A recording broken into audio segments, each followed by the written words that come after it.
Hey, welcome back to the channel. I'm Nick, and today we're going to be talking about a game I personally slept on for far too long. Goldeneye. Okay, I know I'm not exactly breaking new ground here about frickin' Goldeneye, but for those of you perhaps less in the know around classic games, Goldeneye is one of the N64's most beloved titles to this day. And today I'm going to attempt to take you through my thought process about why exactly in 2024 I think it's still a fun and engaging game to play with friends. When the N64 classic Goldeneye released in 1997, FPS games were just starting to figure out how to transition over into the third dimension. As you may imagine, attempting to figure out an entirely new control scheme and develop completely new mechanics around being able to turn your head is a rather tall order. And to be honest, if you go back and try to play many of these games today, it's really not exactly easy. The controls are rigid and obtuse, and precision seemingly hadn't been invented yet. Okay, so obviously I know that precision controls were a thing in 3D games before this. Both Quake and Doom released just a couple years before GoldenEye did. So, obviously it was a thing, but in this video, I might touch on that in a later video, but in this video, at the very least, we're going to just be focusing on the N64, and on the N64, the controls were not great for 3D, and they wouldn't become great for a while. But the game that people generally accredit with nailing first-person shooter controls and mechanics was Half-Life, and that wouldn't be out for another year. So at this point, first-person shooter controls were pretty much across the board not great. However, gamers are no strangers to hard games, and many people still love GoldenEye today. Now, a lot of that can probably be rightfully chalked up to nostalgia, though that's no bad thing. Fun is fun, regardless of where it comes from. However, this obtuseness led me personally to never give GoldenEye a chance. Given that I didn't grow up with an N64, and the only James Bond game I remember fondly was Nightfire on the OG Xbox, I honestly wasn't even aware of GoldenEye. The few times in years since that I've tried it, I found it to be completely unplayable, and frankly broken by today's standards. Now, to be totally fair, part of that is probably down to the emulators I used to play it. Though, even the few times I tried it on the Switch, I bounced off after about 5 minutes of trying to frickin' aim the gun at the guy I was trying to shoot. So, after a rather lackluster experience, I happily moved on and came to the conclusion that, while sure, a lot of people still love it, that must have just been for the nostalgia they have for their favorite childhood console. I then moved on with my life, never to look back at GoldenEye. That is, until one day when me and some friends were having a game night, and after exhausting my girlfriend's patience with It Takes Two, taking a break and blasting through Mean Girls, we decided we had time for one more game, and someone suggested GoldenEye. Now, I went along willingly, thinking surely after they see just how broken the controls are, and how difficult it is to even move the crosshair to what you're trying to look at, they'll want to move on to something more fun. Boy, was I wrong. See, where in the past I had simply attempted to play the campaign, this time we were jumping right into the multiplayer. And man, was the experience way different. I mean, the controls were the same, and it took us a couple of rounds to figure out how to actually play the game, but we had an absolute blast. And I think part of that is down to the game design and the game being genuinely good. But I think most of it is down to the fact that none of us had ever attempted to play a game with this control scheme.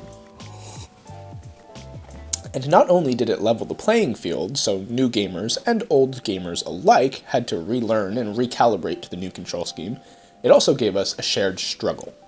See, I tend to bounce off of competitive games because I'm just not that interested in becoming an expert in the mechanics of a game just so I can beat some guy halfway across the world in one round and never see them or interact with them. And, if I'm being honest, I just find competition boring and trite, regardless of the context. I'm entirely uninterested in being the best at anything, and while I enjoy a good Souls-like, there is a reason that I've never actually finished one.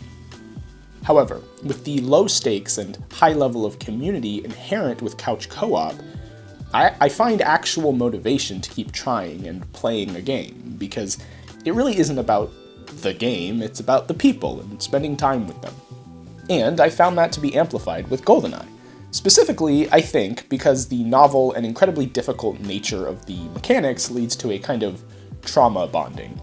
And the lack of that energy where one person's played the game before and really knows the ins and outs and totally wipes the floor with everyone else really adds to that feeling. We spent a good 2 rounds just trying to figure out how to pick up a gun and running around slapping each other with the absolutely atrocious melee attack. And that led to the experience being more about communally trying to figure out the game than actually trying to win. I think this concept can be expanded on, and certainly is explored in a lot of indie games. The idea of a game's mechanics being used as a tool to level the playing field and kind of mess with the muscle memory of more seasoned gamers, I think is an interesting one. And I think if a dev is targeting the couch co-op experience, this kind of mechanic, this kind of methodology can really help the game appeal to a wider audience. When we were playing, I found myself constantly reaching for the second stick and trying to move my head and clicking buttons that didn't do anything.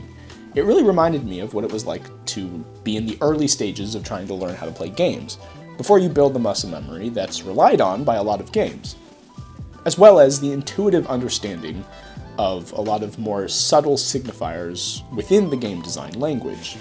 Just think about how you know which route you're supposed to take when climbing in an action-adventure game like Tomb Raider or Horizon Zero Dawn. Chances are you intuitively know to follow the white or yellow paint, which is inexplicably all over the cliffs of this mountain in the middle of nowhere.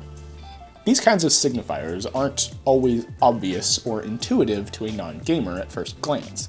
And I think that's partly what helped make something like Fall Guys so popular for a while.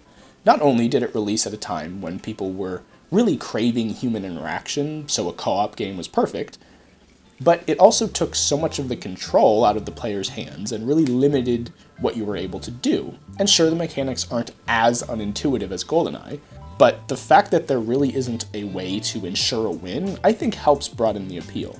And ultimately, I think a broader appeal is a great thing for games to offer.